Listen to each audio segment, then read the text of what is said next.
Rotation still the same as what you mentioned the other day? Yeah, Noland, Wicklander, and Adams in that order.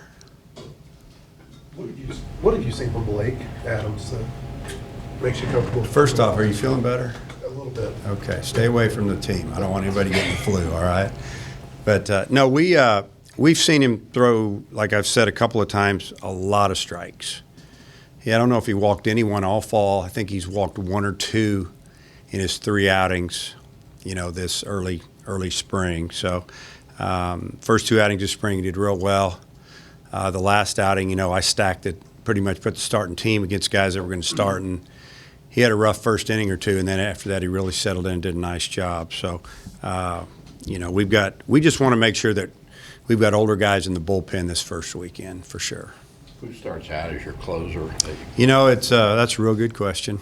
We're going to still do that. We'll play that role, the closer role by committee right now. Vermillion is still coming back from that little hamstring issue. He's a guy that might be able to get it, but he's not 100% yet. So, like I said, it could be Cops, Tress. Depends on the score. We could use him 7th, 8th, and 9th and just try to finish it up. We'll see how it goes. How many kind of pitch count are the starters on this weekend? 75, probably right around there, maybe 80. They threw like 70, 75 this past weekend, so they could go up 5, 10 pitches maybe. We'll see how it goes. We'll see how easy it is. If it's easy or hard. Is it an easy 75, or are they just struggling the whole time working out of the stretch, and that's a little stressful. If it's that way for 50, 60 pitches, we'll probably get them. If they're cruising along, throwing a lot of strikes, we're getting outs, we'll let them go up to that top number. What do you know about Eastern Illinois? Very experienced team. A lot of players back. Will Klein, the right-hander that we'll see Friday, is a very hard thrower. He'll be in the 95 plus most of the time, and they used him as a closer last year. Had a good summer, a lot of velocity, but we're used to velocity a little bit. Lost some power, lost a lot of their home runs, but got back a good amount of their hitters. Second day starter is going to be a junior college transfer lefty, and then Sunday will be another left-hander that was in the program last year. We faced him, not more of a softer thrower, mid-80s type guy, and got a lot of innings for him. So, just what we know from playing them last year, and then doing the best we can to find out everything else with the new guys. What was Blake's response when you told him that he was going to be in the starting rotation? Well, you probably have to talk to Coach Hobbs about that because he told him. But I'm sure he was extremely excited about it, probably a little nervous about it at the same time. And, we told him before he threw this past weekend, so we wanted to put that a little bit of pressure on him, see how he handled it. And I thought he did a pretty good job. Hey, Dave, obviously Casey Martin, Heston Kirstad, they've been playing from the get-go, but now they're going to their draft-eligible year. We get an email every 5 minutes from Michael that they've made this All-American team or whatever. How do you think those guys are handling that, or going to handle it, and what have you said to them about it? Well, I think they've handled it pretty well so far. I think they knew this day was coming, or this year was coming, so obviously, and that they were going to be featured in a lot of stories, and there was going to be a lot of talk about them, and that they'd played just about every game since they walked on campus, and that they're pro-type guys. So, we'll see how it evolves. I think if they struggle a little bit here and there, I don't think you can just solely say that they're worried about the draft. It's just baseball sometimes. Heston's pretty level-headed, and I don't feel like it's going to faze him too much. And if he slumps a little bit, I just feel like that's part of the game a little bit. And with Casey, I've seen him grow up a lot in the last 12 months, and he's worked hard, and he knows what's ahead of him, and he knows it's a team game. He doesn't have to carry us, so I think that's a good thing. And as good as they've been, what are your expectations for them? Are they going to be even better? I would assume they'll be even better. Yeah, that's my expectation. They're older, more experienced. Why wouldn't they be better? Your lineup still the same from what you outlined earlier? Pretty close. Jacob Nesbitt's been swinging the bat really well.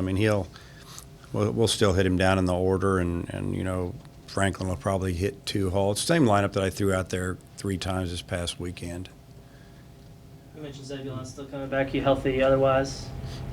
Yes, yeah, everybody's pretty much ready to go, and trying to make sure that, example, if they're supposed to throw a bullpen the next day or two, then the plan has to be, hey, they're not throwing Friday, they're going Saturday, or if they threw yesterday. We just, we're on a pretty good plan, and guys have to be up front with us on how they feel. But, example, last weekend, Zach Morris didn't throw, and he threw extremely well the weekend before, but he's fine now, and he's good to go. Dave, the bar's been pretty high here your whole time, but is it raised to a little higher level when you first back-to-back, Omaha appearances, and then a lot of high expectations again with how good you guys look on paper anyway? Yeah, I think the expectations are probably at an all-time high around here just because of, what's gone on the last couple of years, and we've got some returners back. People see it that, you're supposed to get better and do what you did last year and maybe take a step forward.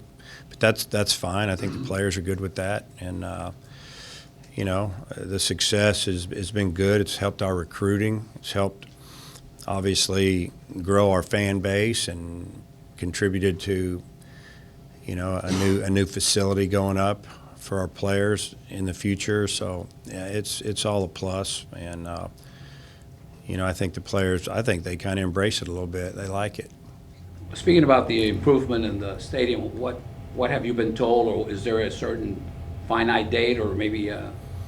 Well, I think next year is a stretch a little bit. I think I've been told that after the season, and I'm probably talking later in the summer, that they'll be able to pinpoint a time a lot more, and give us some options, because would we want to move in mid-season in 21? Would we want to wait till the end of the year? Because you're going to have, seats out there that, are they going to be able to use those in 21? And so there's probably still a lot out there. I don't think that they're going to know exactly on that date. I mean, kind of like today, they're not working out their day too much with this weather, but there's going to be some times where they're going to be able to go as much as they want. So, but I've seen a lot of progress out there. There's a lot of, obviously, groundwork that's got to be done, and before you see anything going up, I don't think you'll see anything going up maybe till summer. Hey, with Heston and Casey, is there one or two particular areas you think they'll be better in, something you can kind of zero in on? Well, I mean, you talk about Casey, he's a lot better defender than he was last year. I mean, the range is incredible, but now the accuracy of his arm and just the defensive skills, he's slowed himself down a little bit. A lot of his errors last year were throwing or maybe plays that he had the play finished. All he had to do is complete the play, and he just didn't maybe concentrate enough and didn't throw the ball hard enough or whatever, and pulled the first baseman off. Just errors that shouldn't have happened. We haven't seen that. He's going to make errors. Toughest position on the field, and he's really improved there. And with Heston, I see him a lot stronger. I mean, the ball's coming off his bat better than it ever has, and he's in the best shape of his life. He's running really well. You mentioned the outings Zach Morris had a couple of weekends ago. What have you liked from him this preseason? Well, he's come in and with, in some situations, I think 2 weeks ago he came in and I think he had to go through the top of our order, what I kind of kiddingly call him the varsity, and he did a pretty good job against some of those guys.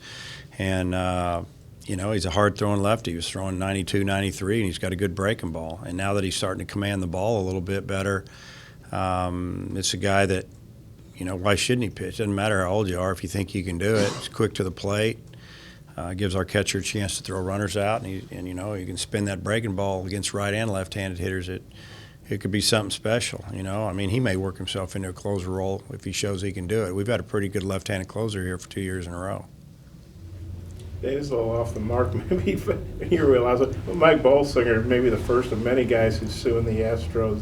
Yeah. Did you see that? What are your thoughts on that? Yeah, I saw it. I don't know. I mean, it's individual choice. You got to do what you got to do, and I'm sure it's frustrating for a lot of pitchers at that level. I mean, it's such a fine line for some guys. You think about getting demoted after having a bad outing when possibly they knew everything you were throwing, and you're trying to make a living, and he's got a family. I get it. It's his frustration there, and who knows what it's all affected in the trickle down effect. It's so we'll just follow that one. I mean, I don't know a whole lot more than anybody else does on that situation, just what I've read. What improvements have you seen from Connor Noland and Patrick Wicklander heading into the season? Well, Connor, being with us full time, he stayed here all summer and worked out and continued to strengthen that arm with long toss and just becoming a full-time baseball player. It's different than throwing that football. Obviously, that baseball, the arm action's a lot different. And velocity jump, he always could command the ball pretty well. And I see him throwing 3 miles an hour harder most all the time. And you add that with the good off-speed stuff. If he's on and he's spotting that fastball up and he's keeping that breaking ball low and got a pretty good changeup now. Those hitters have to get out there a little bit quicker. The difference between 89, 90, and 91, 93 it's a big difference when you're standing in the batter's box. So I think it's a guy that can eat up a lot of innings, but the velocity probably there. And Wicklander's just a lot bigger and stronger. Command is better. He hasn't had a really good preseason, so to speak. I mean, he's it's been some really good innings and then some innings where he's had to throw a lot of pitches, and that's been the issue, is that he gets his pitch count up too much. We need him to pound the strike zone, because when he does, he usually doesn't get hit real bad. And last year, I've said it a few times, I think he pitched 60-some innings and had 90-plus strikeouts. That's pretty good, especially for a freshman. But I think he had 37 walks, somewhere in there, and he's got to cut that in half. If he does that, he's going to win a lot of games. What role do you see Ramage playing on the staff? I think he's going to do a little bit of everything for us. I mean, if you look at the numbers and the way he pitched the last 3 weeks, he should be right there to start. He's pitched better than a couple of guys that are starting this weekend. But what he gives us, at least right now, if he continues to throw like he has, because his velocity's up, throwing more strikes, he's got a really good changeup and a good slider. If one of our starters gets in trouble early, we can put him in. He can settle it down. We can catch up or take a lead or whatever we need to do. He just brings some experience out of the bullpen. He could grab one of those weekend spots. Could see him start against Gonzaga. We'll see how it goes. But he's kind of a wild card for us right now. There's a story about the smart mound the other day. Has that made a difference to you guys and some of these guys adding pitches and so forth? Well, the mound just it kind of grades you. It tells you everything you're doing, how hard you're landing. I mean, it's pretty interesting, just the whole process there. Just a lot of feedback that and data that you can give to the pitcher, and they maybe they will listen more and be more willing to make some adjustments. But all the technology does that. The spin rate, arm slot, possible injuries. I mean, that's what this stuff's all about. And we've got a really good setup now. But when we get over to the new building, we kind of get to build it in. It's going to be second to none. Anything else? Yeah. All right. Thanks, guys. We start early.